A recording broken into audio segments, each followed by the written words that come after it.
Hello, everyone. I'm Robert. I'm 38 years old, and I found my 7-year-old son nearly frozen to death on my own front porch after my parents abandoned him to take a vacation to Hawaii. Before I tell you how a book of simple drawings led to them facing criminal charges and a lawsuit that cost them everything, let me know where you're watching from in the comments below. It helps to know I'm not alone in this. The drive home from O'Hare International is always a killer. A grueling stretch of highway that seems to suck the life out of you. But that night in February, it was something else entirely. Snow was coming down in thick, wet, heavy sheets, the kind that slicks the roads into a treacherous black mirror under the streetlights. Every muscle in my body ached with fatigue, but underneath it all, a deep, quiet happiness hummed.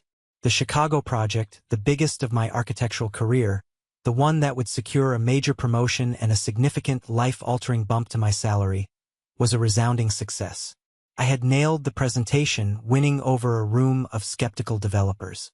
All I wanted now was to get home to my kids. I was a full day early, and the thought of their surprised, happy faces was the only thing pulling me forward through the blinding snow. My wife, Elena, had been gone for 3 years. Her battle with cancer was short, brutal, and it left a gaping hole in our lives that I was desperately, and often clumsily, trying to fill for our 2 children, Nathan, who was 7, and Emma, who was 4. Elena wasn't just my wife. She was the sun our little family orbited around. Her laughter was the soundtrack of our home. Now, I was just trying to keep the planets from spinning out into the cold, dark, silent void she'd left behind. When she passed, my parents, James and Patricia, had stepped up. Or at least that's what it looked like on the surface. "We're here for you, Robert," my father had said, his hand resting heavily on my shoulder at the funeral. His voice was thick with what I mistook for sincerity. "You won't have to do this alone." I was so broken, so adrift in a sea of grief, that I clung to those words like a drowning man to a life raft. I needed to believe them. As I turned onto my quiet suburban street, that comforting anticipation of being home curdled into a cold spike of dread. A sense of profound wrongness pricked at the back of my neck. The house was dark. Not just downstairs watching a movie dark, but completely, unnervingly, pitch black. No porch light on, a small detail that was huge because my mother was neurotically vigilant about it. "A dark house is an invitation for trouble," she'd always say. I pulled into the driveway, my headlights cutting a swath across the front of the house, and my heart didn't just stop. Felt like it was ripped out of my chest.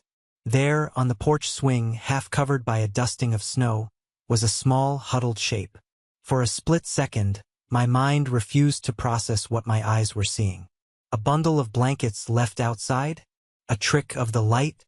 But then the shape moved, a pathetic, shivering tremor that seemed to shake the very foundations of my world.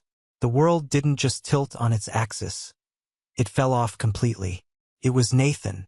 I threw the car into park, not even bothering to turn off the engine, and was out the door, sprinting across the snow-covered lawn, my dress shoes sinking into the wet slush. "Nathan!" My voice was a choked cry. He looked up, and his face in the faint, ambient light from the street lamp was a ghostly portrait of misery. It was pale and bluish, his lips cracked and purple. He was wearing a thin hoodie, jeans, and sneakers. No coat, no hat, no gloves. In the middle of a Chicago February snowstorm. He tried to say my name, a small, hopeful dad. But his teeth were chattering so violently that the sound shattered into nothingness. I swept him up into my arms. He felt terrifyingly light, fragile, like a little bird. A violent shiver racked his small body, passing straight into mine. He was like a block of ice. "Buddy, what are you doing out here? Where are Grandma and Grandpa? Where's Emma?" I kicked the front door open. It was unlocked, another detail that screamed wrongness, and carried him inside, into the freezing, silent house. The air was stale and colder than it was outside. The thermostat read 55 degrees. They had turned it down to save a few dollars while my son was left inside. I cranked it up to 75, my own hands shaking uncontrollably.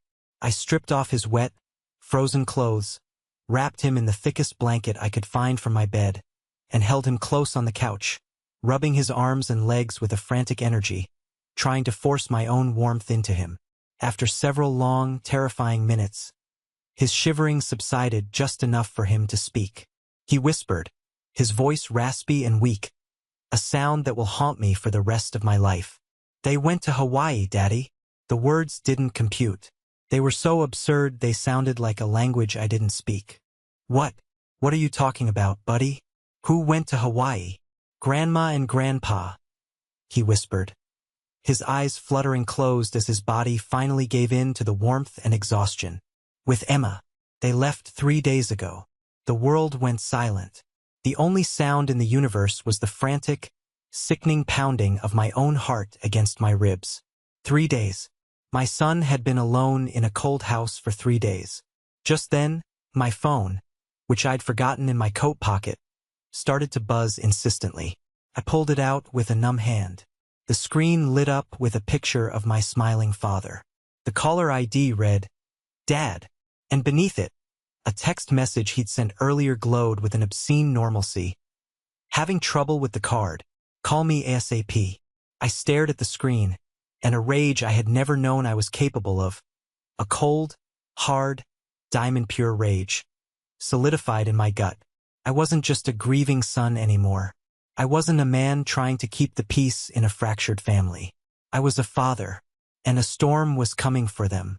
I silenced the call, dropped the phone on the cushion, and held my son tighter, promising him and the memory of my wife that this would never ever happen again. This nightmare didn't just appear out of thin air. It was a cancer that had been metastasizing for years. I see that now. But at the time, the signs were just a series of painful moments, paper cuts that I kept telling myself weren't deep enough to bleed. I was so desperate for my children to have the loving grandparents that Elena and I had both had, that I ignored the mounting evidence that my parents were incapable of being those people. The imbalance, the clear and painful favoritism, was a poison that seeped into everything. It was in the small things.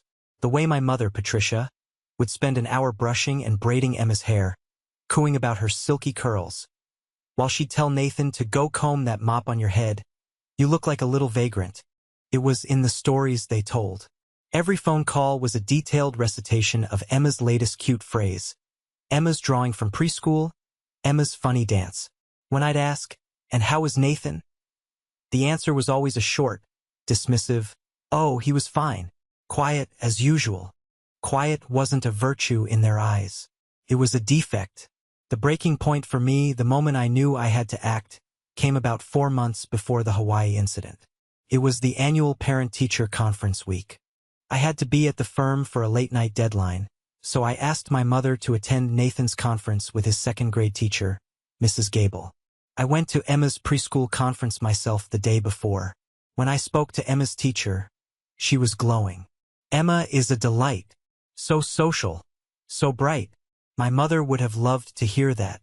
The next day, I called my mom after she was supposed to have met with Mrs. Gable. "So, how did it go?" I asked, hopeful. "It was fine," she said, her voice flat. "The teacher seems nice enough." "What did she say about Nathan's progress?" There was a sigh on the other end of the line, a sound heavy with manufactured burden.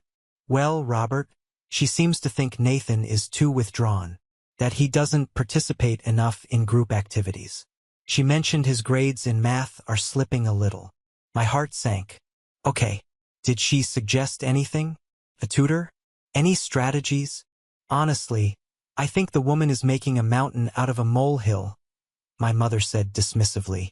I told her, "Nathan's a quiet boy, always has been. Not every child needs to be the center of attention like some of these other kids today." And I told her that maybe if she made her classes more interesting, he wouldn't be so bored. I was floored. "You said that to her?" "Mom." She was trying to raise a concern, to help him.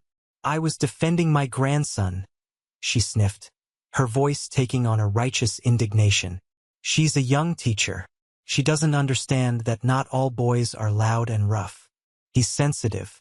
You're making him sensitive." It was a masterclass in deflection. She hadn't gone to listen. She had gone to lecture. She hadn't gone to help my son. She had gone to defend her own narrative of him. That was the last straw. A few days later, I went to their house, my jaw set. I had rehearsed what I was going to say.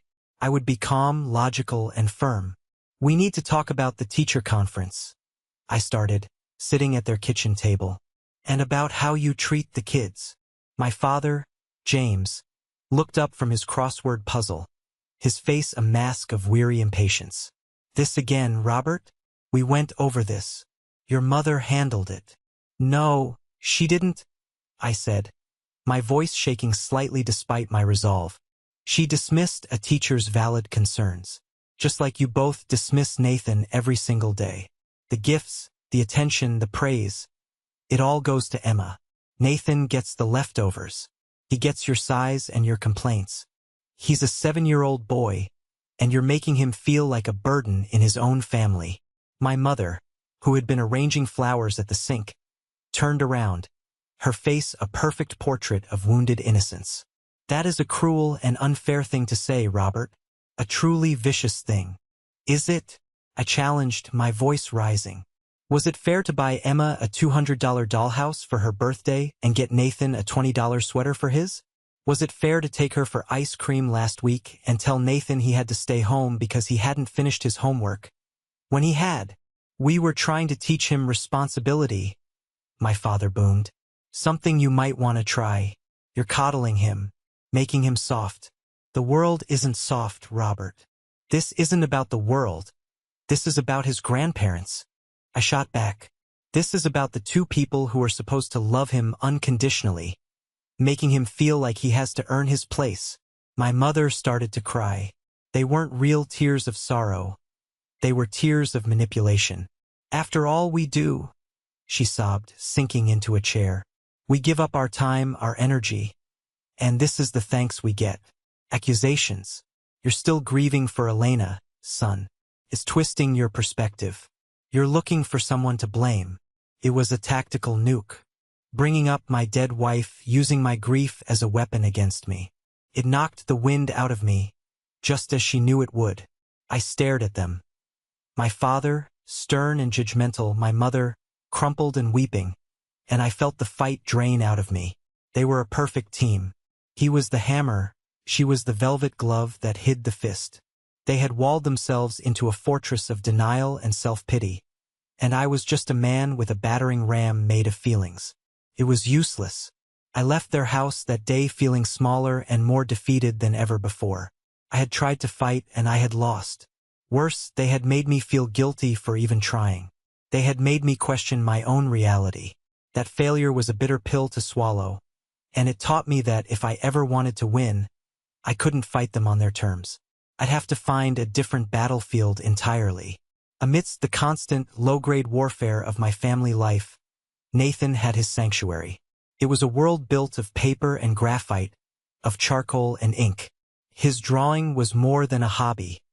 It was his language.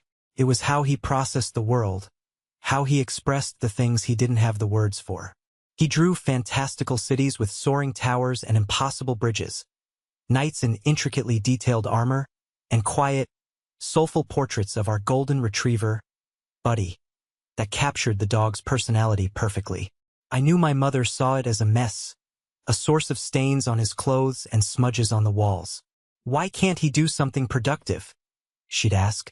To me, his art was proof of the brilliant, beautiful mind she refused to see. I made a point of celebrating it. We had a gallery wall in my home office where we framed and hung his best pieces. It was our thing. One afternoon, a senior partner at my architecture firm, Mr. Davenport, was at my house for a meeting to go over some final blueprints for the Chicago project. He was in his late 60s, a legend in the field with a sharp eye and a sharper tongue. While I was pulling up some CAD files on my computer, his gaze drifted to the gallery wall. "Who's the artist?" he asked, his voice unexpectedly sharp with genuine interest. "Oh, that's my son, Nathan," I said, a little taken aback. He got up from his chair and walked over, his expensive shoes silent on the hardwood floor. He peered closely at a detailed drawing of a futuristic suspension bridge, a design that was both whimsical and structurally sound. "My God, Robert, he breathed. The perspective here, the control of the line work. He understands spatial relationships. How old is he? He's 7, I said, a swell of pride rising in my chest. Mr. Davenport turned to look at me. His eyes, which I had only ever seen as critical and assessing, were wide with something that looked like awe. 7? Robert, this is not normal talent. This is not a hobby. This is prodigious. He tapped the glass of the frame. You have a responsibility to nurture this. This is a gift, a serious one. He then reached into his elegant leather briefcase and pulled out a folded, glossy brochure. He flattened it on my desk with a decisive snap. The header was printed in an elegant, bold font, National Youth Artist Showcase. A good friend of mine is on the judging committee for this, he said, his voice low and serious. It's the most prestigious competition for young artists in the country. The deadline for submissions is in 2 months. You should enter his work. I'm not asking, Robert. I'm telling you, don't let this go to waste. After he left, I held the heavy, glossy paper in my hands. Felt like more than a brochure. Felt like validation. It was an objective, professional confirmation of what I already knew in my heart. Someone else saw my son. Someone important. That evening, I sat down with Nathan and showed him the brochure. His eyes, so often clouded with a quiet melancholy, lit up with a spark of pure, undiluted excitement. You think I'm good enough, Daddy? He asked, his voice barely a whisper. I know you are, buddy, I said, pulling him into a hug. We spent the next few weeks carefully selecting his 5 best pieces, matting them, and preparing the online submission. It became our secret mission, a hopeful project that was just for us. At the time, I thought of it simply as a wonderful way to boost my son's fragile confidence. I had no idea that this little brochure, this act of seeing my son's talent, would one day become my most powerful and unexpected weapon. With their emotional manipulation firmly established, the next phase of my parents' campaign was financial. My father, James, had a lifelong obsession with money, mostly centered on his lack of it. A series of bad investments in the 90s and a general inability to live within his means had left him and my mother in a precarious position in their retirement. He saw my success not with pride, but with a kind of grasping envy. He started with subtle, guilt-inducing comments dropped into our phone calls. Took Emma to that new tumble class, he'd say with a heavy sigh. You wouldn't believe what they charge. But she loves it so much. What can you do? Or, had to buy a whole new set of groceries for your place. The kids eat like horses. It all adds up, you know? I was already paying them a generous monthly stipend for their help, far more than any local daycare or nanny would charge. But I was worn down, and arguing with them was exhausting. Just text me the receipts, Dad, I'd say. I'll Zelle you the money. But that wasn't enough. He didn't want reimbursement. He wanted control. He wanted a slush fund. The full court press came one Sunday afternoon when he'd come over to help me fix a leaky faucet. He cornered me in the kitchen, his voice low and conspiratorial. You know, Robert, your mother and I were talking. We feel a bit like hired help sometimes, having to ask you for every little thing. That's not my intention, I said warily, already sensing where this was going. We want to do more for the kids, he continued, laying the sentiment on thick. That coding camp you mentioned for Nathan, the advanced ballet lessons for Emma. If we had a little more flexibility, a little autonomy, we could just handle it. It would make us feel more like, actual grandparents, more trusted, a real part of their upbringing. The phrase part of their upbringing was the expertly chosen bait. He knew my deepest fear was my children growing up without a complete, loving family unit. He was selling me a fantasy and making me pay for it. Against every screaming instinct in my gut, I caved. But I wasn't a complete fool. I was cautious. I refused to give them access to my primary accounts or, God forbid, the kids' main college fund, the one Elena and I had started the day each of them was born. That account was sacred ground, a testament to our hopes for their future. Instead, I went to the bank the next day and opened an entirely separate checking account. I designed it as a controlled system, I deposited $5,000 to start and set up an automatic monthly transfer of $1,000 from my own account. I had a debit card issued for that account only. When I gave it to my father, I explained the rules with what I thought was perfect clarity. "This is the kids' expense card," I said, handing it to him. "Use it for their groceries, clothes, classes, school supplies. That's its sole purpose. I'll get an alert for every transaction, so I can track the spending." He took it from me, his smile wide and magnanimous. "Of course, son. This is perfect. It shows you trust us. You won't regret this." The irony of those words now makes me sick to my stomach. A few weeks later, the final piece of the trap was set. My boss, Mr. Davenport, called me into his office. "Robert," he said, his face serious, "the Chicago developers loved your initial designs. They've moved up the timeline. They want a full, in-person presentation at their headquarters. This is the big one. The whole firm is counting on you. If you land this contract, it means a partnership track. A full promotion. It was the opportunity of a lifetime. The kind of career-defining moment that would secure my children's future 10 times over. The only catch: the presentation was in 8 days, and it required me to be in Chicago for a full week. My heart sank. A week. My sister-in-law, Sarah, Elena's sister and my only real support, was on a 2-week trip to Europe. My best friend's wife had just had a baby. I was completely, totally out of options. I had to ask my parents.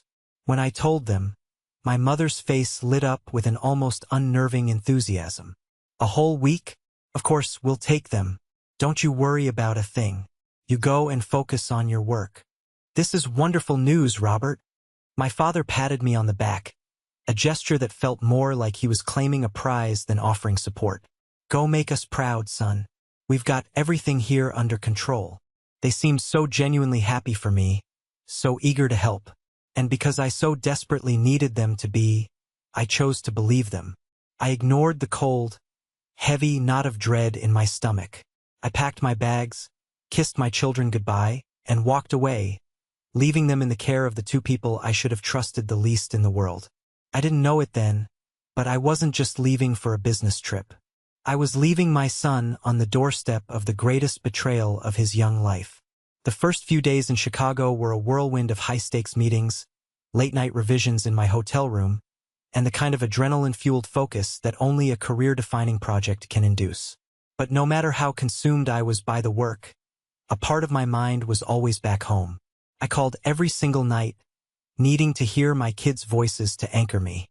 The first night, a Tuesday, my mother answered, her voice bright and breezy. "Oh, they're already fast asleep, honey. We wore them out with a big day at the park." It was 7:30 p.m., a little early for Nathan, but plausible. "Everything is just wonderful," she chirped. "Don't you worry about a thing." I asked her to tell them I loved them. "Of course, dear. Sleep well." The second night, Wednesday, my father picked up. His voice was brisk, almost rushed. "Can't talk long, Rob. Just about to give Emma her bath. And Nathan's in the middle of a movie with a big bowl of popcorn. Can I just talk to Nate for a second?" I asked. Don't want to interrupt him. It's his favorite movie. You know how he gets. We're doing great. Talk tomorrow." He hung up before I could protest. A little prickle of unease started at the back of my neck. They never wanted me to talk to the kids. Thursday night, it was my mother again. Her voice was even more effusive than before. "Hello, darling. Oh, you wouldn't believe the day we had. We took the kids to the Children's Museum. They had an absolute ball. They're completely exhausted. Just fell into bed." "The Children's Museum? That's great," I said, feeling a pang of guilt for not being there. "So they're asleep already?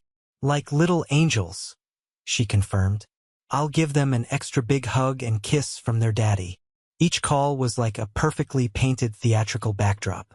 It looked real from a distance, but up close you could see the cracks. The excuses were too smooth. The cheerfulness was too loud. Felt rehearsed. By Friday, the gnawing anxiety had become a heavy stone in my gut. I tried to push it down, telling myself I was being paranoid, that my failed confrontation months ago had made me overly suspicious and untrusting. I had to focus on the final presentation. I tried calling Friday morning before the meeting. No answer. The call went straight to voicemail. I tried again at lunchtime. Voicemail again. My heart started hammering against my ribs. I sent a text message, my thumb shaking slightly. Hey, everything okay? Haven't been able to reach you. Please call me. Hours crawled by. Silence. I walked into that final presentation feeling like I was moving underwater. I smiled. I shook hands.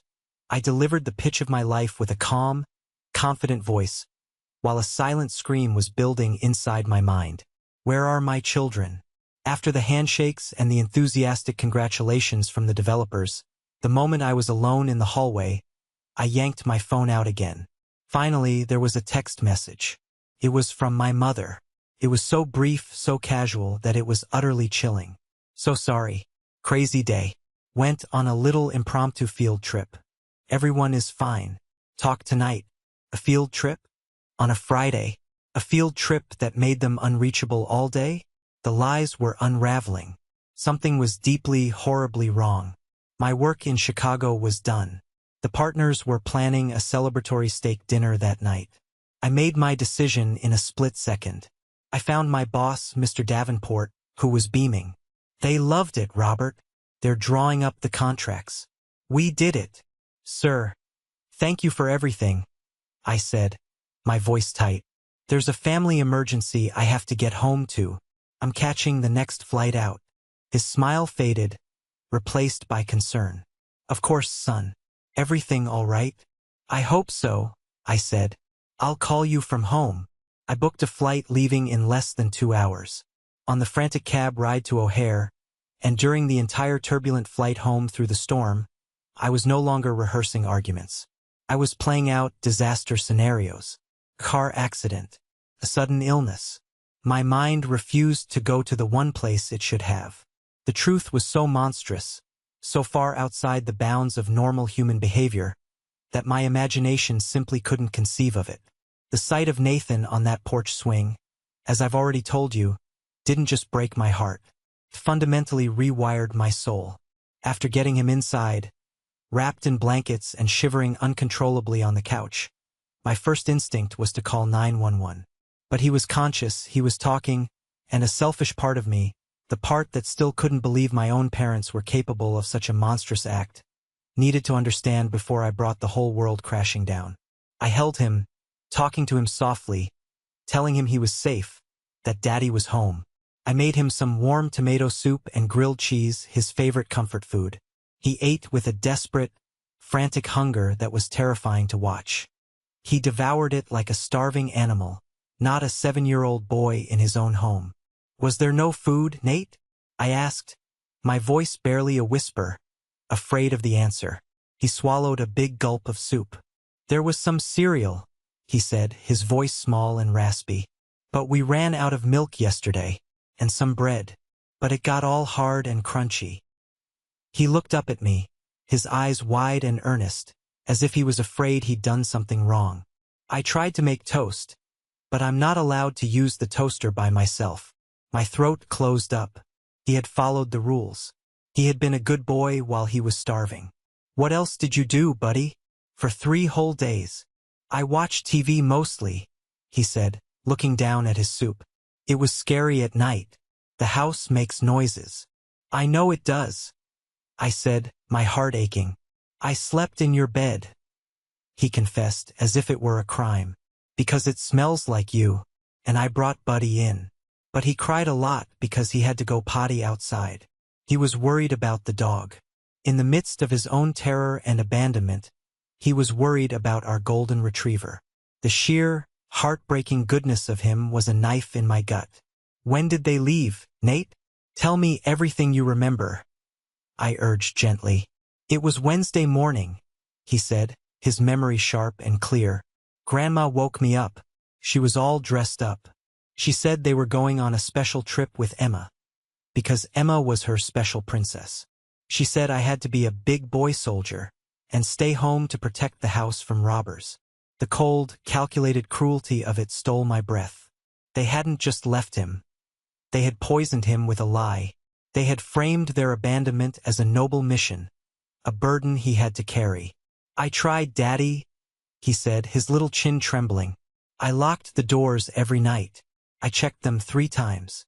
"You did so good, buddy," I choked out. "You were so brave." "Did they say where they were going?" "A place with a beach," he said, struggling with the unfamiliar word. "Hawaii."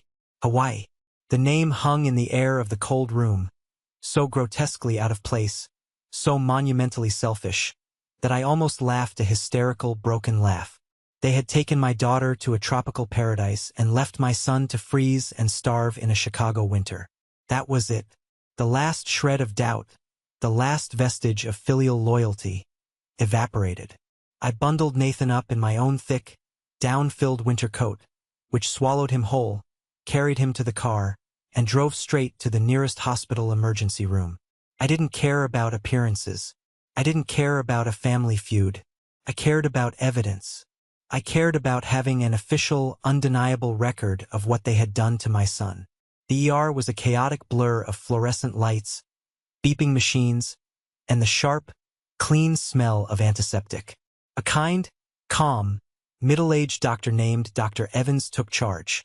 She had a gentle way with Nathan, making him laugh with a silly joke about her stethoscope, but her eyes were sharp and deadly serious as she listened to my clipped, factual account of the past 3 days.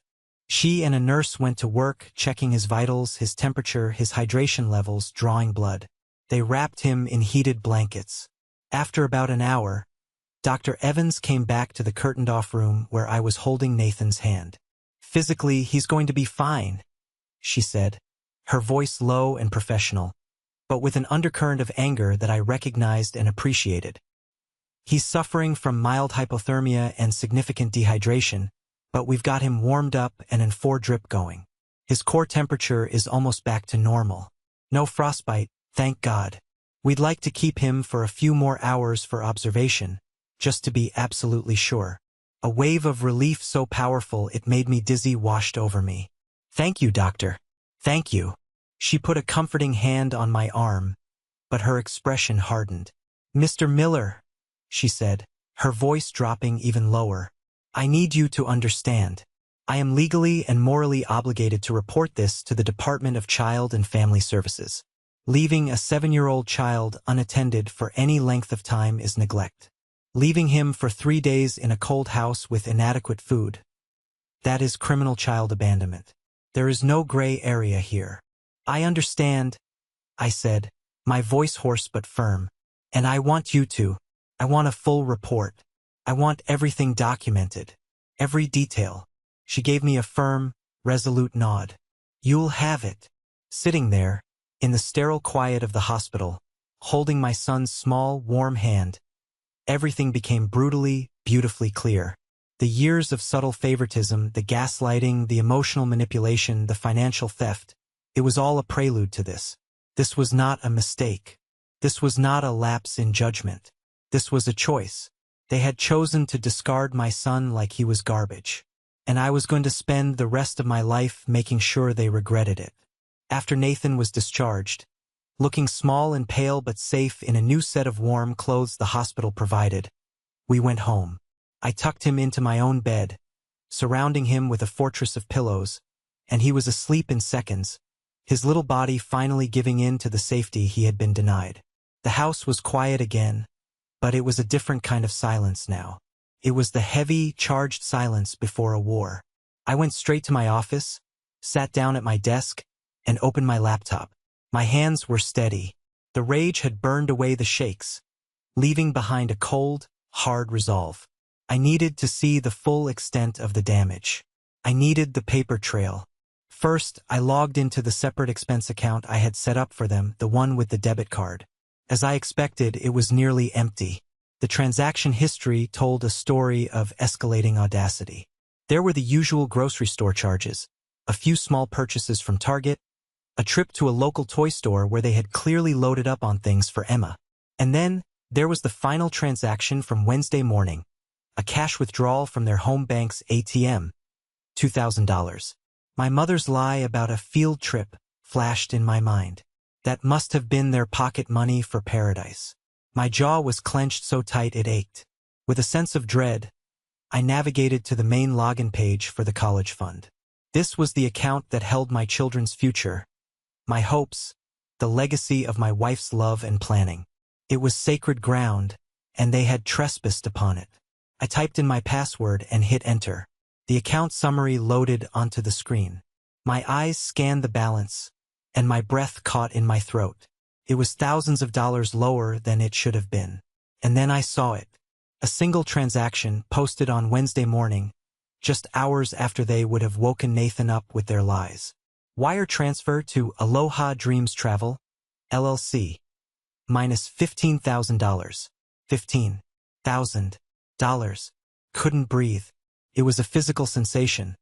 A punch to the gut that knocked all the air out of my lungs and left me gasping. They hadn't just used the expense account I gave them. They had found a way into the heart of my children's security. The premeditation of it was what truly staggered me. They must have gone through my desk while I was at work, found the account statements, stolen the routing and account numbers. They would have had to forge my signature or impersonate me on the phone. This was a calculated criminal act. I clicked on the transaction details. The recipient's name, Aloha Dreams Travel, made me want to smash the laptop against the wall.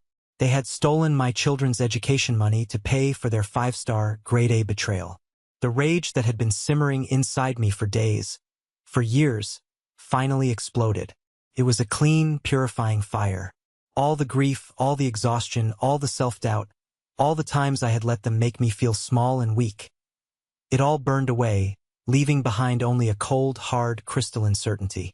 Just at that moment, as if summoned by the sheer force of my fury, my phone, which I'd set on the desk, rang. The screen lit up with my father's smiling, tanned face. I let it ring once, twice, then I picked it up. "Robert!" He barked into the phone, his voice tight and laced with indignant anger. "What the hell is going on? We're at a nice restaurant here, trying to have a decent meal, and the card was declined." I took a deep, centering breath. I forced my voice to be level, almost bored. A stark contrast to the inferno raging inside me. "Oh, that's weird," I said, the words tasting like ice.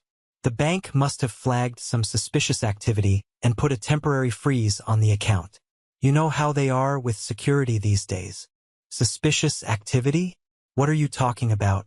"The only activity is us trying to buy dinner," he sputtered. "Don't worry about it, Dad," I said, and a cruel, cold smile I didn't recognize touched my lips. "I'll sort it all out when you get back. You just enjoy the rest of your vacation." I hung up the phone before he could respond, cutting off his angry sputtering. I had them. They had no idea that I knew. They were thousands of miles away, sunning themselves on a stolen beach, worried about their dinner bill, while I was sitting in the ruins of their treachery, holding all the evidence, all the power, all the cards. The game had changed, and I was about to rewrite every single one of the rules. The next morning I was a man reborn. The grief-stricken, accommodating son was gone, and in his place was a cold, efficient strategist. The rage had cooled overnight into a focused, methodical calm. There would be no more emotional confrontations that they could twist and turn against me. This was a logistical problem now, a war to be won not with shouting, but with paperwork and precision. My first stop at 8 a.m. sharp was the bank. I didn't go to a teller. I had made an appointment with the branch manager, a sharp woman named Ms. Albright. I sat in her glass-walled office and laid out the situation in stark, unemotional terms, presenting her with a copy of Nathan's hospital discharge papers. Her professional demeanor cracked, replaced by a look of horrified sympathy. She worked with a swift, angry efficiency. The compromised expense account was closed. The debit card was deactivated. Then we turned to the main event, the college fund. I had her move every single penny from that fund into a new, ironclad, irrevocable trust account. This new account was a fortress. It required dual-factor authentication tied to my cell phone, a verbal password known only to me, and any withdrawal over $500 required my physical signature in the presence of a bank officer. Not even I could easily access it. As I signed the final forms, I felt a heavy, satisfying lock click into place, securing what little was left of my children's future. The bank's fraud department had already flagged the $15,000 wire transfer as highly unusual. I sat with their investigator and gave a sworn, recorded statement confirming it was entirely unauthorized. "I want to press charges," I said, my voice unwavering. An official investigation was opened. Every signature, every form, was another brick in the wall I was building between my children and the toxicity of my parents. My next call was to a name I'd gotten from Mr. Davenport months ago, filed away for a rainy day I never thought would come. David Chin, a family law attorney with a reputation for being a tactical genius, a shark who swam in the bloodied waters of high-conflict family disputes. His office was in a sleek, intimidating skyscraper downtown. David was in his 40s, impeccably dressed in a tailored suit, and radiated an aura of calm, lethal competence. I didn't give him the emotional, rambling version of the story. I gave him the facts, just as I had with the bank manager.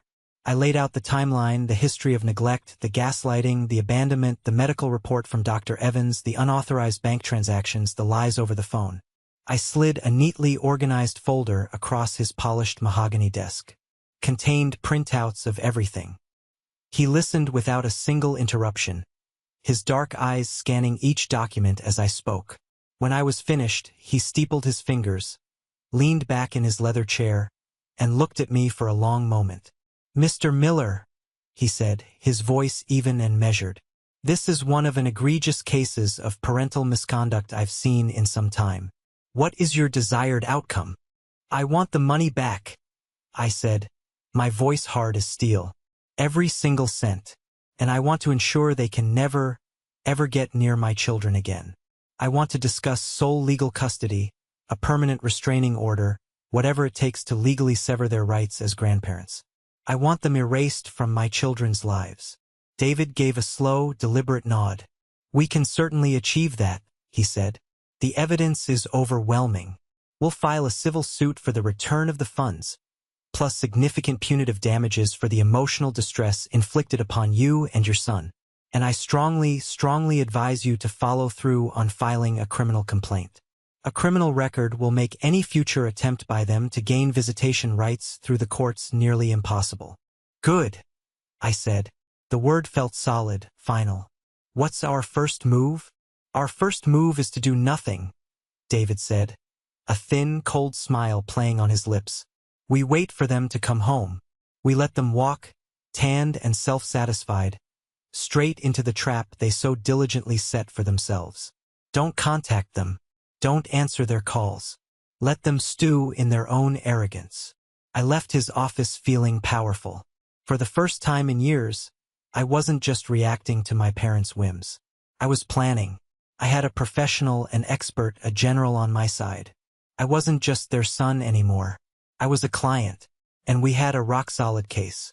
That night, after tucking both kids into bed, Nathan was now sleeping soundly in his own room again, the fear of the dark slowly receding. I found myself unable to rest. I wandered into my office and my eyes fell on Nathan's sketchbook. It was the one with all his best work, the pieces we had so carefully photographed and submitted for the art competition. As I was putting it away on his shelf, my laptop, which I'd left open on my desk, pinged with the soft chime of a new email. I glanced at it without much interest. The sender was National Youth Artist Showcase. My heart gave a little jolt. In the chaos and rage of the last few days, I had completely, utterly forgotten about it. The subject line read, "An important update regarding your submission for Nathan Miller."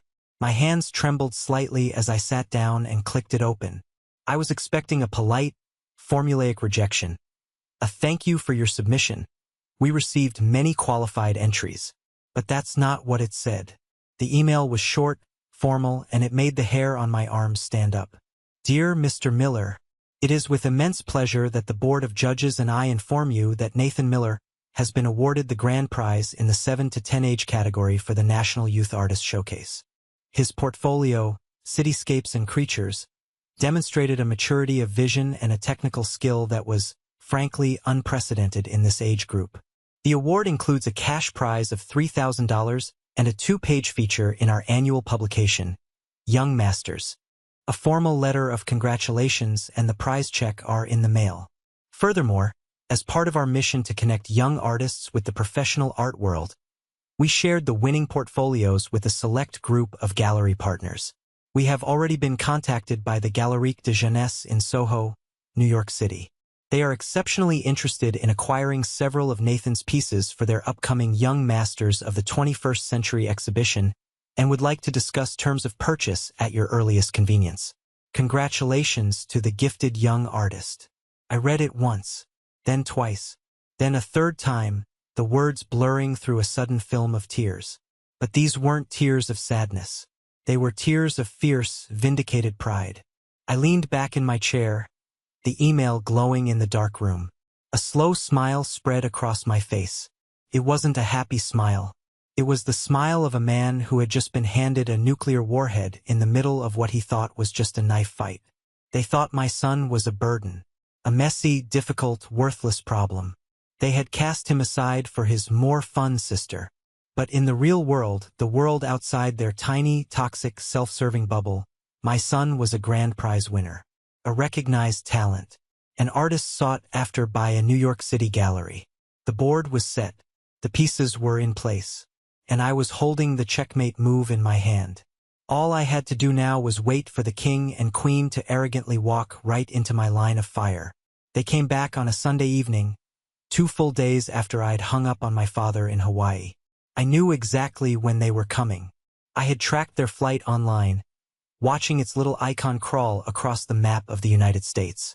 My lawyer, David Chen, sat in the wingback armchair in my living room, looking as calm and relaxed as if he were waiting for a pot of tea to brew. A thick leather briefcase rested by his feet.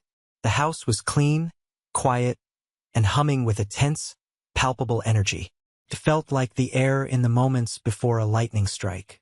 The sound of the key in the front door lock was unnaturally loud in the silence. The door swung open and they walked in, wheeling their designer suitcases behind them. They were deeply tanned, their faces glowing with a week of sun and self-satisfaction. They looked relaxed and entitled. My mother was holding a tacky plastic hula dancer doll, presumably for Emma. My father was humming a cheerful, off-key tune.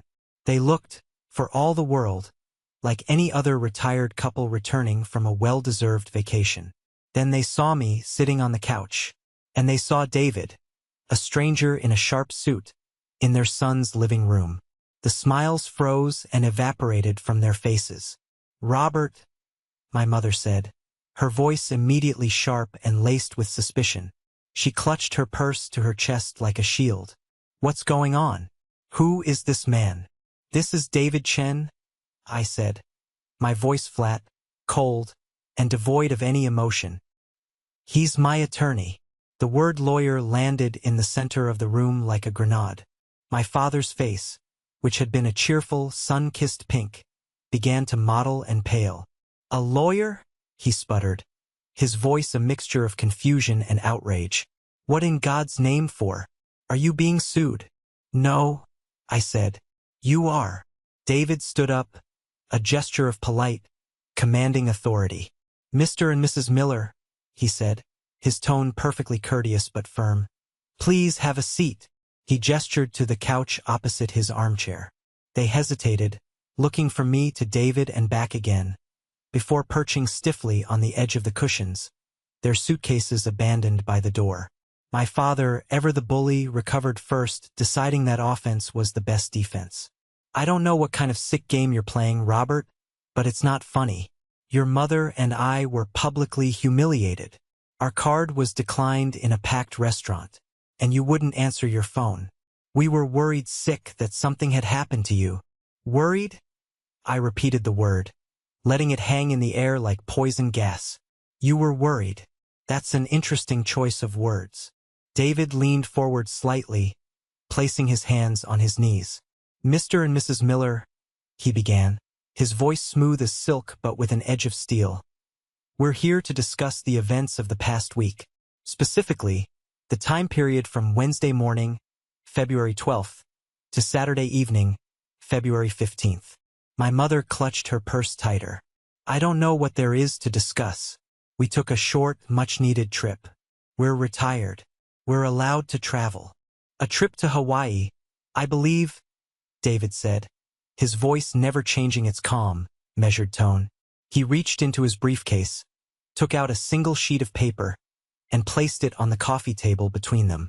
It was a printout of their flight and luxury hotel package confirmation from Aloha Dreams Travel. An all-inclusive package, I see, paid for with a wire transfer of $15,000 from your grandchildren's joint college fund. My father stared at the paper as if it were a snake. His mouth opened and closed silently, no sound coming out. My mother's face flushed a deep, ugly red. That was a loan, she sputtered, her voice high and reedy. We discussed it. We were going to pay it back. It was for a medical emergency. A medical emergency? David repeated, raising an eyebrow. Whose? Yours? Your husband's. It was a preventative treatment, my father blustered, grasping at straws. For my circulation. The warm weather is therapeutic. I see, David said, his voice laced with ice. And while you were on this therapeutic trip, what provisions did you make for the care and safety of your 7-year-old grandson, Nathan? Nathan was perfectly fine, my father said, his voice booming with false confidence. We left him plenty of food. He's a big boy, for God's sake. We weren't gone that long. He knows how to use a phone. David reached back into his briefcase and placed a second sheet of paper on the table. It was the official admission report from St. Jude's Hospital Emergency Room, signed by Dr. Evans. The words hypothermia, dehydration, and child neglect were highlighted in yellow. According to the emergency room physician who treated him on Saturday night, he was not fine. He was found on your front porch in the middle of a snowstorm, with a core body temperature of 94 degrees. He hadn't had a proper meal in over 3 days. The official medical diagnosis is child abandonment. My mother let out a small, strangled gasp, putting a hand to her mouth. For a fleeting second, I thought I saw a flicker of genuine horror in her eyes. It was extinguished as quickly as it appeared, replaced by a reflexive, venomous defensiveness. He's always been a dramatic boy, she said, her voice shaking with rage, not remorse. He's probably exaggerating to get attention.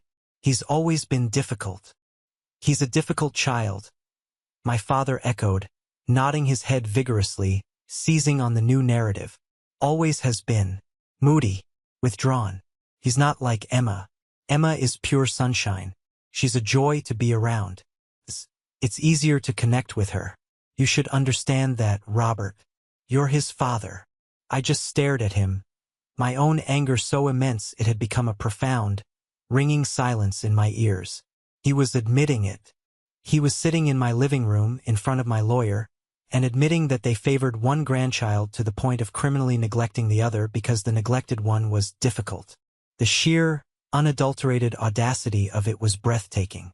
So you just cast him aside? I asked, my voice dangerously low, each word a carefully placed stone.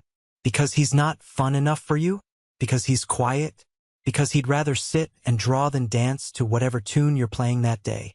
Oh, the drawing, my mother said with a contemptuous roll of her eyes, a sneer twisting her perfectly lipsticked mouth. That's half the problem right there.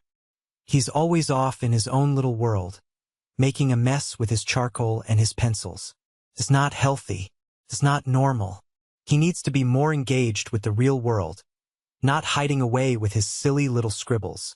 That was it. That was the trigger. She had walked right into the crosshairs. I looked at David. He gave me a nearly imperceptible nod. It was time.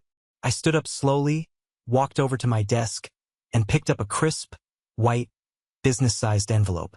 I walked back and placed it gently on the coffee table, right on top of the damning hospital report. You're right about one thing, I said softly, my voice resonating in the tense silence. He is in his own little world, and in that world he creates things. You see them as a mess. The rest of the world, however, seems to disagree. My father squinted at the envelope, which was emblazoned with the official-looking crest of the National Youth Artist Showcase. "What is this?" he demanded. "That," I said, my voice ringing with a clarity and a power I hadn't felt in years, "is the official letter of notification from the judges of the most prestigious youth art competition in the country.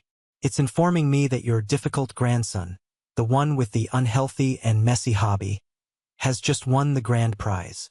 The prize comes with a feature in a national publication and a check for $3,000. I let that sink in. Their faces went blank, their minds struggling to process the information. It wasn't computing. I decided to add the final, crushing weight, the part that would speak their language, the language of money and status. "And this?" I said, pulling out my phone, unlocking it, and placing it next to the letter, the glowing screen displaying the email from the Galerie de Jeunesse in Soho. "This is a formal offer from a gallery in New York City. They want to purchase 5 of his silly little scribbles for an upcoming exhibition. They're asking me to name my price." Silence. A deep, profound, soul-crushing silence that was louder than any screaming match could ever be. I watched the color drain from their faces. I watched their entire worldview, the one where Emma was the golden child, the prized asset, and Nathan was the forgotten one, the liability, shatter into a million invisible pieces. Their justification, their excuses, their entire pathetic narrative, all of it was annihilated by a single sheet of paper and an email on a phone. They had built their kingdom on the unshakable belief that my son Nathan was worthless. And I had just proven, in the most undeniable, public, and financially validated way possible, that he was priceless. The look on their faces, the utter, stupefied, slack-jawed shock, was more satisfying than any apology could ever be. It was the beautiful, terrible sound of their world breaking apart, and I savored every second of it. The silence in the room stretched for what felt like an hour. It was probably only 30 seconds. My parents just stared at the evidence on the coffee table, the prize letter, the glowing phone, as if it were alien technology they couldn't comprehend. My father's jaw was slack, his usual bluster completely gone. My mother's hands were trembling in her lap, her knuckles white. David Chun, the consummate professional, chose this precise moment of their utter devastation to deliver the final judgment. He leaned forward again, his voice calm and methodical, the voice of a surgeon making a final, clean, and unavoidable incision. "So, to summarize," he said, his tone leaving no room for argument, "you stand accused of felony child abandonment under state law, which, I assure you, the district attorney's office takes very seriously. This carries a potential prison sentence. You have also committed financial fraud by illegally accessing and transferring $15,000 from a protected trust fund. That is grand larceny." He paused, letting the weight of the words, prison, felony, larceny, settle into the unnaturally quiet room. "Here is what is going to happen next.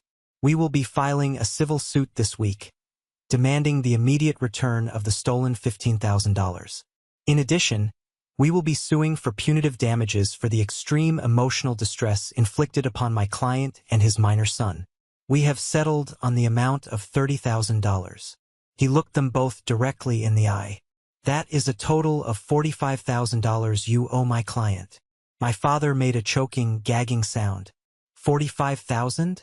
We don't have that kind of money. You know that, Robert." "Then I suggest you contact a realtor," David said without a trace of sympathy, "because your house should cover it. Furthermore, my client has already given his full, sworn statement to the police. A detective from the Family Services Division will likely be contacting you within the next 48 hours to take your statements. I strongly advise you to retain your own counsel before speaking with them.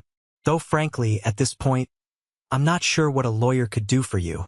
This was the moment the dam of their denial finally broke, and what poured out was not a flood of remorse, but a sewer of pathetic, desperate self-pity.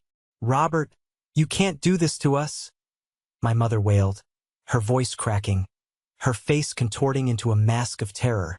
"We're your parents, your own mother and father. It was a mistake. We made a terrible mistake." And then, in her panic, she revealed the true, rotten core of her motivation. It was a confession she didn't even realize she was making. He just looks at me sometimes, she stammered, tears streaming down her face, her eyes wild as she looked at me but spoke of Nathan. He has the same quiet, judging eyes my older brother always had. My brother got everything. The praise from my father, the best grades, the attention. I got nothing. I was invisible. I didn't want Emma to ever feel like that. I wanted her to have everything. To be the special one. There it was. The whole twisted, pathetic truth. It was never about Nathan's personality. It was never about him being difficult. It was about her own ghosts, her own bitter, unresolved childhood jealousy of her own brother, projected onto my innocent 7-year-old son. He was just a convenient, silent screen onto which she could project a lifetime of her own resentments. I felt a wave of nausea so profound I thought I might be sick. This was deeper and sicker and more twisted than I could have ever imagined. This wasn't just favoritism. It was a generational wound, passed down and weaponized against a helpless child. Their pathetic excuses and panicked pleas washed over me, but they couldn't touch me anymore. The part of me that had once craved their approval, the part that flinched from their disappointment, had been frozen to death on that porch swing with my son and then burned to ash by my rage. A mistake, I said, my voice devoid of all emotion, a flat, dead thing. A mistake is forgetting to pick up milk at the store. A mistake is taking a wrong turn on the highway. Abandoning your 7-year-old grandson for a week in a cold house so you can steal his college money for a luxury vacation is not a mistake. It is a series of choices. It's a reflection of your character. It is who you are. My father, desperate to reclaim some shred of authority, stood up, his face purple with a mixture of rage and fear. After all we've done for you, we helped you when you were lost after Elena's funeral. We gave up our time, our retirement, for you. You did nothing for me, I said, standing to face him eye to eye. You did it for yourselves.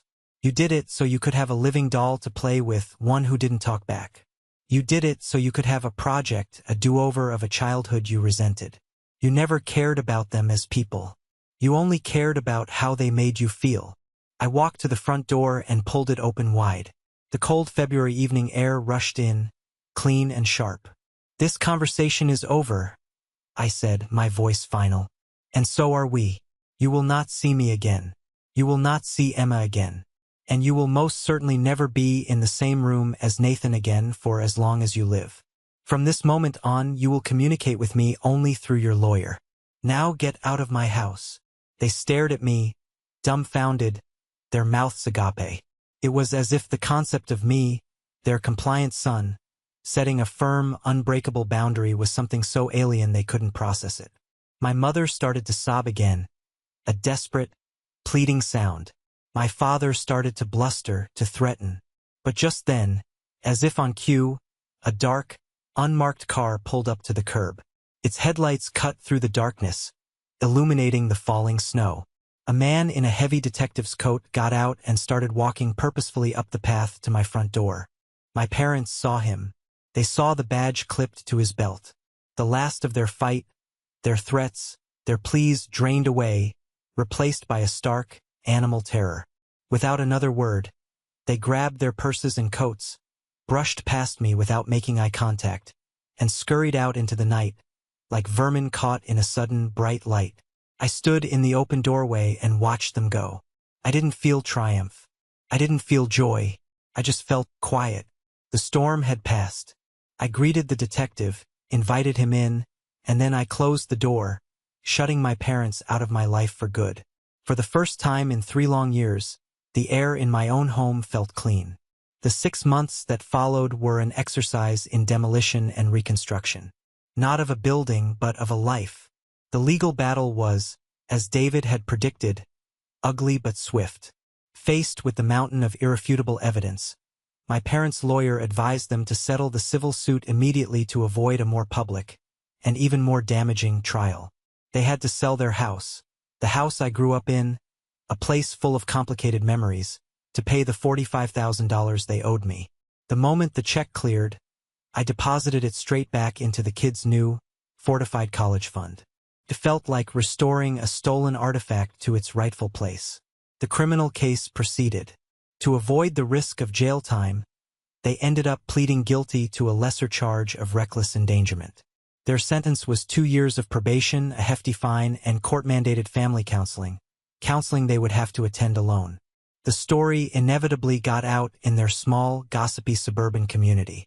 They became pariahs, the subject of whispered conversations at the grocery store. I heard from a distant cousin that they eventually sold what was left of their furniture, packed their bags, and moved 1,000 miles away to live with my mother's sister. I felt nothing but a distant clinical relief. The most important changes, however, happened within the walls of our own home. I walked into Mr. Davenport's office a week after the confrontation. He had already heard a sanitized version of the family emergency. I sat down and told him the truth. All of it. He listened, his face growing grimmer with every word. When I was done, he said, "What do you need, Robert?" "I need to be home," I said. "The partnership track, the big projects." That was the old me. That was the man who thought professional success could fill a personal void. I was wrong. I need more time. I used the leverage from the Chicago project, the biggest win in the firm's recent history, not to climb the ladder faster, but to fundamentally redesign my job. I worked with HR and my partners to create a new role, senior design consultant. It allowed me to work from home 4 days a week, focusing on creative oversight rather than day-to-day project management. It was a lateral move in pay, not the huge promotion I had been chasing, but what I gained in school pickups, bedtime stories, and quiet afternoons with my children was worth more than any title or salary could ever buy. My next move was to find help, but not family. I needed a professional. I spent weeks interviewing candidates, and finally, I found Maria. She was a woman in her late 50s, with a warm, infectious laugh and eyes that were both kind and completely no-nonsense. She wasn't a replacement for a grandmother. She was a child development expert, a partner in helping me create a stable, predictable, and loving environment.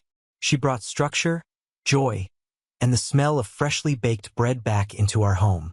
Maria saw both my children for exactly who they were, with no preconceived notions. She praised Emma's boundless energy and creativity, and she admired Nathan's quiet focus and artistic soul with equal, genuine admiration. She created a world for them where they were not in competition, where they were simply two different, wonderful children who were loved for their unique selves. Freed from the toxic, competitive atmosphere my parents had created, my children began to flourish in ways that brought tears to my eyes on an almost daily basis. Emma's energy was channeled into gymnastics and soccer, where she was a tiny, fierce powerhouse. But the most profound transformation was in Nathan. With his talent now openly celebrated and nurtured, his confidence soared. The cloud of quiet anxiety that used to follow him everywhere began to dissipate, replaced by a new, calm self-assurance. He started talking more at the dinner table, sharing complex ideas for his drawings, his voice getting stronger and more confident every day.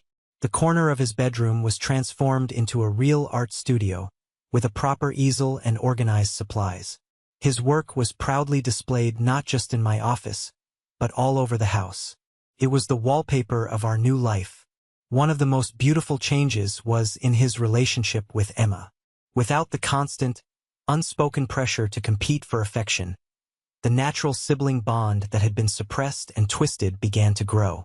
I'd often find them in his studio, Nathan patiently showing Emma how to mix watercolors, and Emma, for her part, listening with a rare, focused attention, her little tongue sticking out in concentration. They were building their own world together, one based on shared laughter and mutual respect, not jealousy. To see him blossom publicly was another thing entirely. His school hosted an annual art night. In previous years, he had refused to participate.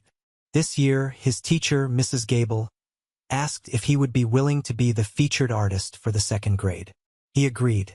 I stood at the back of the crowded, noisy gymnasium that night, watching my son stand proudly next to a display of his 5 award-winning drawings. He wasn't hiding behind my leg. He was talking to other parents and students who came up to admire his work. He explained his technique, where he got his ideas, his voice clear and steady. He was no longer the invisible boy. He was the main exhibit. Mrs. Gable caught my eye from across the room and gave me a wide, genuine smile and a thumbs up. It was a moment of pure, unadulterated parental joy. But healing isn't a straight line. It's a messy, winding path. The ghosts of the past still lingered. One evening, about 3 months in, Emma was putting her dolls to bed in her dollhouse. She was arranging the little furniture, and she suddenly looked up at me, her little brow furrowed with a thought she couldn't shake. "Daddy," she asked, her voice small and innocent, "when is Grandma coming to visit again?" My heart clenched into a tight, painful knot. I sat down on the floor next to her, my big frame feeling clumsy next to her miniature world. Maria had coached me for this moment. No lies, no euphemisms, just age-appropriate truth. "Honey," I said gently, taking her little hand in mine, "Grandma and Grandpa made some very, very bad choices. Choices that hurt Nathan very much. And it's my most important job in the whole world to keep you and your brother safe. And to do that, it means they're not going to be visiting us anymore." Her little lip trembled. "Oh," she said, a single fat tear rolling down her cheek. "But I miss her." She didn't miss the real person. She missed the fantasy grandmother, the one who brought her presents and called her a princess. I pulled her into my lap and held her close, letting her cry. "I know, sweetie. It's okay to be sad. It's okay to miss the good parts." It was a painful, heartbreaking moment, but a profoundly necessary one. We were cleaning out the last of the poison. We had to acknowledge the wound to let it heal. We were doing it together. The call from the Galerie de Jeunesse in New York City came a few weeks after the big confrontation. The curator was a woman with a chic French accent who gushed about Nathan's innate sense of composition and visionary perspective. They bought the 5 pieces we had submitted for the competition for a price that was, frankly, astonishing. It was more than my first year's salary out of college. We opened a new trust account under Nathan's name and deposited the entire amount. His art, the thing my mother had called a messy scribble, had just fully funded his first 2 years at any university he chose. The story of the 7-year-old art prodigy from a Chicago suburb who was discovered through the National Showcase got a small feature in a local arts magazine.